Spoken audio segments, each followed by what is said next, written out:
दोस्तों, AGT academy में आपका स्वागत है। आज हम आलोक सर से कुछ महत्वपूर्ण प्रश्न करने जा रहे हैं। हमारा पहला प्रश्न है, सर देश का विकास धर्म से होगा या विज्ञान से? जी जी, बिल्कुल बिल्कुल, जो है बहुत बहुत धन्यवाद आपका। और आपने हमको मौका दिया बोलने का।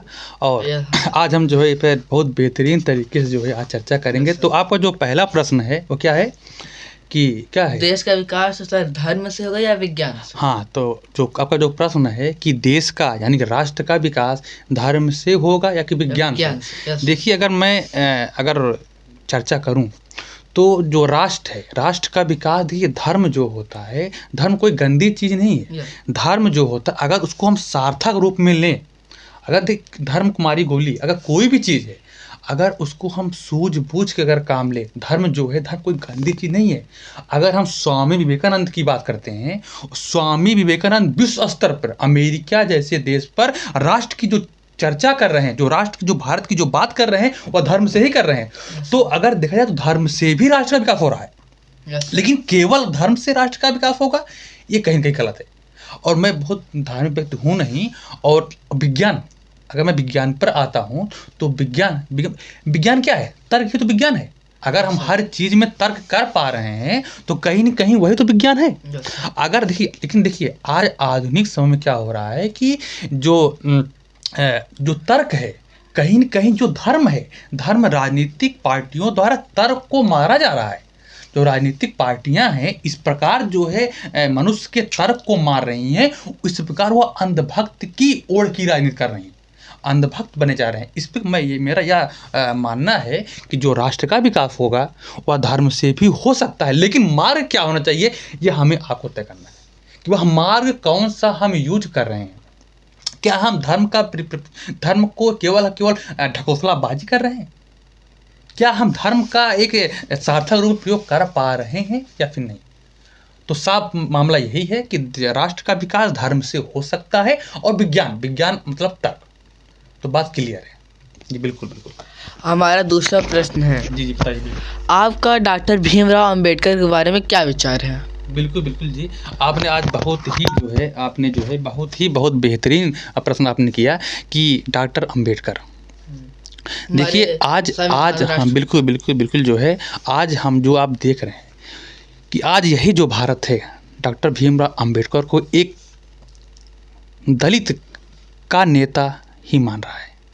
एक जो हमारा पढ़ा लिखा समाज है, कहीं न कहीं जो है वो भी चीज़ों को समझने में अक्षम है। वो चीज़ों को समझना ही नहीं चाहता कि डॉक्टर अंबेडकर ने इस देश के लिए क्या किया। एक सबको हटाइए, एक पढ़ा लिखा समाज उनको केवल और केवल एक जात के रूप में ही मानता है। अगर मैं किसी से प्रश्न करता हूँ डॉक्टर अंबेडकर गलत क्यों है, उनकी बात केवल और केवल जात पर ही जाती है। वो चीज़ों को समझना ही नहीं चाहते, गलत क्यों है उस पर तर्क नहीं करेंगे, बस जाति। हम ये बताइए, एक ऐसा बंदा कोलंबिया पढ़ने चला गया, 32 डिग्री लेने वाला बंदा आज मूर्ख है। आज आप अनपढ़, हम लोग आज अनपढ़ ही हैं उनके सामने। हम कितना पढ़ लें, हम आप अनपढ़ ही हैं। ऐसा बंदा जब भारत की जब दुर्दशा वह देखता है, वह बंदा अपने लिए कभी नहीं जिया। वो बंदा जीवन पर्यंत इस राष्ट्र के लिए जिया।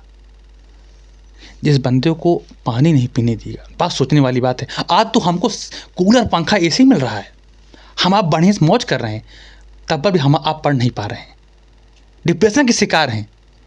लेकिन उस समय अगर बात किया जाए, सोचिए क्या स्थिति भारत की रही होगी। बंदे ने बाहर जाकर पढ़ाई किया, जिसको पानी नहीं पीने दिया गया, फाइल फेंक की दी जा रही है। इसका एक बच्चा मर गया, लेकिन तब पर भी गया पढ़ने के लिए कि हमारा बच्चा तो मर गया, लेकिन हमारे सैकड़ों बच्चे ये भी हैं, अगर मैं खड़ा नहीं होऊंगा तो ये सब मारे जाएंगे। इस बात पर हमको सोचना होगा। लेकिन आज हमारा युवा इस बात को समझने से तैयार नहीं है, बिल्कुल तैयार नहीं है। केवल और केवल बस जो है जातिवाद की जो है उसमें क्या कहते हैं, राजनीति फंस चुका है। तो यही सारी बातें हैं। सर आज हमारा जो तीसरा प्रश्न है, जी जी सर, आपको गांधी जी के बारे में क्या विचार है? जी, गांधी जी के बारे में अगर बात किया जाए तो गांधी के बारे में हमारी आपकी कोई औकात ही नहीं है। पहली बात अगर देखा जाए, एक ऐसा महान पुरुष, इसने इस देश की धारा को ही बदल दिया। शायद हम ये भी कह सकते हैं, आज गांधी होते तो भारत की स्थिति शायद कुछ और होती। ये भी हो सकता है, आज शायद ये हो सकता है। आज मोदी जी आज अच्छे हैं कि अच्छे नहीं हैं, इसका फैसला हम आज आप भले कर लें, लेकिन इसका पूर्ण रूप से फैसला हम कल करते हैं। एक गांधी, उसके पास इतनी पावर था कि अपना एक जो है सब कुछ बना ले जाता। उस गांधी ने, उसके पास क्या नहीं था। ब्रिटेन जैसे देश में पढ़ने वाला बंदा आधी धोती पे पूरा जीवन व्यतीत कर दिया अपना। लेकिन आज हमारा यही समाज, हमने कहा था ना, चाय की दुकान पे एक कप चाय पीता है 5 रुपए का, और इतना ज्ञान देता है जैसे लगता है कि उसने देश के लिए अपना सब कुछ न्यौछावर कर दिया। पड़ोसी में जो दिन भर कूदता रहेगा, कब जो पड़ोसी में आग लगा दें, परेशान है। लेकिन गांधी ने गलत किया। इस बात को जो साबित करना चाहता है, गांधी ने गलत किया, लेकिन उसने राष्ट्र के लिए क्या किया, इसकी बात वो कभी नहीं करता। हम बात करते हैं गांधी की नहीं, हम किसी भी विषय पर, अगर चाहे जो भी व्यक्ति है, हम किसी को भी गलत कहने से पहले हमें आपको कहीं न कहीं तर्क का प्रयोग करना चाहिए। हमें आपको चीज़ों को समझना चाहिए। हम ऐसे किसी व्यक्ति को गलत मान लें। आज सबसे बड़ी समस्या बताए क्या है, व्हाट्सएप न्यूज, 4 लाइन हमने लिख के फेंक दिया, अरे यही सही, यही सही है। हम अंदर तो घुसे ही नहीं। आप पहले अध्ययन करिए, चीज़ों को पढ़िए, क्या परिस्थिति उसमें रही होगी। इसलिए गांधी ने अगर कोई फैसला लिया, किसी व्यक्ति ने कुछ फैसला लिया, क्यों लिया, हमें इस बात पर तर्क करना होगा। Yes sir. बिल्कुल सर, आज का हमारा जो चौथा प्रश्न है वो बहुत महत्वपूर्ण प्रश्न है। सर, जो नॉनवेज है सर, वो खाना पाप है या फिर मानवता का हनन? आपने तो बहुत ही आज बेहतरीन क्वेश्चन कर दिया कि क्या जो है मीट मुर्गा या फिर चिकन जो भी होता है, क्या यह खाना पाप है या फिर मानवता का हनन। देखिए, ये पाप से ज़्यादा अगर पाप की बात की जाए तो कोई धर्म पाप मानता है, कोई धर्म कहीं न कहीं संस्कृति को मानता है कि हमारी संस्कृति है। वहीं अगर इस्लाम की हम जब हम बात करते हैं तो उनके यहाँ ऐसा होता है ना कि ईद वगैरह भाई हमारा सिस्टम बनता है, तो उनका धर्म क्या कह रहा है तो बात की बात है। मैं धर्म की बात नहीं कर रहा हूँ, लेकिन अगर मैं मानवता की जब बात करता हूँ तो कहीं न कहीं गलत है। क्या हमारे पास क्या नहीं है बताइए, हमारे पास ऐसा क्या नहीं है जिससे हमारा जीवन नहीं चल सकता। ड्राई फ्रूट्स हैं, हम मीट मुर्गा को ही क्यों खाएं, कुछ समझिएगा। Yes sir. हम उस चीज़ का सेवन क्यों करें, इससे खाने के बाद अगला दिन हमारा सारा शरीर व्यर्थ रहता है। वैसे कहा गया है ना कि जैसे खाएंगे वैसे आपकी मानसिक संतुलन भी होता चला जाएगा। उस व्यक्ति के पसीने से बू आती है जो व्यक्ति इस चीज़ का सेवन करता है। ऐसा मैं नहीं कह रहा हूँ, बड़े बड़े महान लोग कहते हैं, मैं कौन होता कहने वाला। लेकिन समस्या यह बात है ना, अगर हम किसी को चीज़ों को अगर बताने का मैं प्रयास करता हूँ कि ये चीज़ गलत है, तो वह कहीं न कहीं हमको उल्टा ही आपको ही ज्ञान देने लगता है। ये कहीं न कहीं गलत है। हमें आपको समझना चाहिए, हमें आपको तर्क लगाना चाहिए। हमारे पास भाई क्या नहीं है, हम किसी की मांस खा रहे हैं, मांस, अगर इस शब्द का प्रयोग करें, मांस खा रहे हैं, कितना गलत बात है। कुछ ऐसे मूर्ख भी हमको देखने को मिले, वो समाज में सामंजस्य बैठाने का काम कर रहे हैं, वो ठेकेदार है समाज के। वो कहते हैं कि अगर हम नहीं खाएंगे तो मुर्गा ज़्यादा हो जाएगा, मछलियाँ ज़्यादा हो जाएगी। अरे तुम सारा ठेका लिए हो, तुम समाज में सामंजस्य बैठाओगे। तो मैंने कहा भी ऐसा, तो लीलगाय भी घूम रहे हैं, भैंसा भी घूम रहे हैं, सब खाओ मार मार।